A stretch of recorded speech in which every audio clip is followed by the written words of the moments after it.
હરામખોરો દીકરો પરદુમનસિંહ જાડેજા ખાઈ ગયો।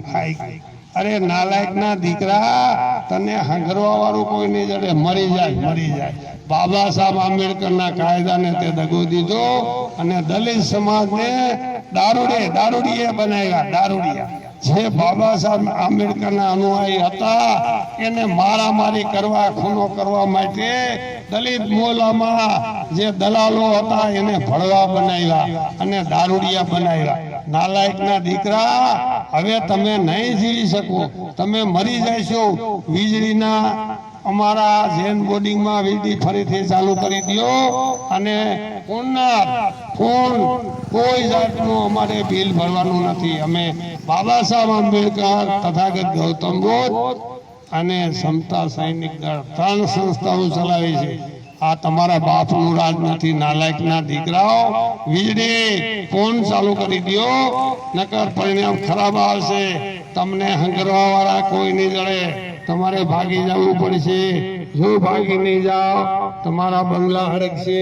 તમે ભાગી નહીં જાઓ તો આ સમાજ તમને ભડાકે દઈ દે, મારી નાખશે। હવે સમય પાકી ગયો, જનતા જાગી ગઈ છે, હવે તમે જીવી નહીં શકો, મરી જાશો। એટલે હવે વિશેષમાં એ હું તમને કહું છું કે બાબા સાહેબ આંબેડકરે ભારતનું બંધારણ ઘડી LIB, CID, CPI, LCP આ સંસ્થાઓ બનાવી।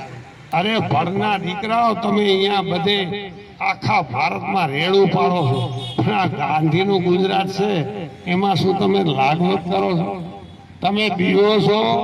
CBI, CID, LCP, LIB, હે નાલાયક ના દીકરા, બધાય ખરાબ નથી।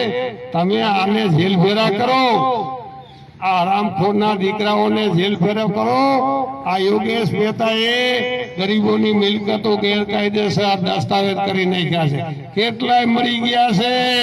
આ અહીંયા દરબાર SJ ઝાલા સાહેબે એનો બચાવ કર્યો છે, કાયદામાં એનો બચાવ કર્યો છે।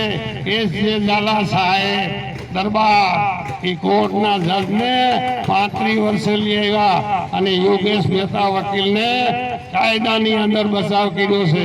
યોગેશ મહેતાને જેલ ફેરે કરો, એની મિલકત ટાસમાં લઈ લ્યો। આ દિલુભાનો બાબલો સભાપતિ બની અને કરોડો રૂપિયા જુગારીઓ, દારૂડીઓ બધી રીતે પૂરો, કરોડો રૂપિયાના ભ્રષ્ટાચાર કર્યા, જનતાને દગો દીધો છે, એને જેલ ફેરો કરો। આ ગંભીરસિંહ જાડેજા અબજો રૂપિયાની જમીનો પડાવી લીધી વાળાએ, એને જેલ ફેરો કરો, એનો ભ્રષ્ટાચાર અને એને જેલ ફેરો કરો, મિલકત ટાસમાં લઈ લ્યો। એટલે આ સમયે જો તમે કાનૂની કાર્યવાહી નહીં કરો એનું પરિણામ ખરાબ આવશે। બાબા સાહેબ આંબેડકરનો કાયદો તમને માફ નહીં કરે।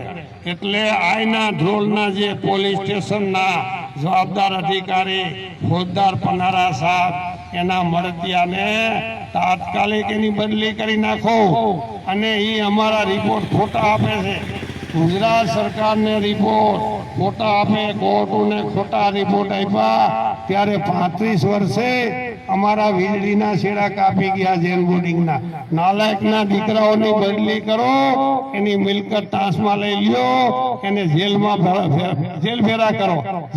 જેટલા પોલીસ ઓફિસરોએ આ 35 વર્ષમાં અમારી ફરિયાદ લીધી નહીં, FIR ફાડી નહીં, ગુના દાખલ કર્યા નહીં, એવા નાલાયકના દીકરાઓની સામે કાનૂની કાર્યવાહી કરો અને તાત્કાલિક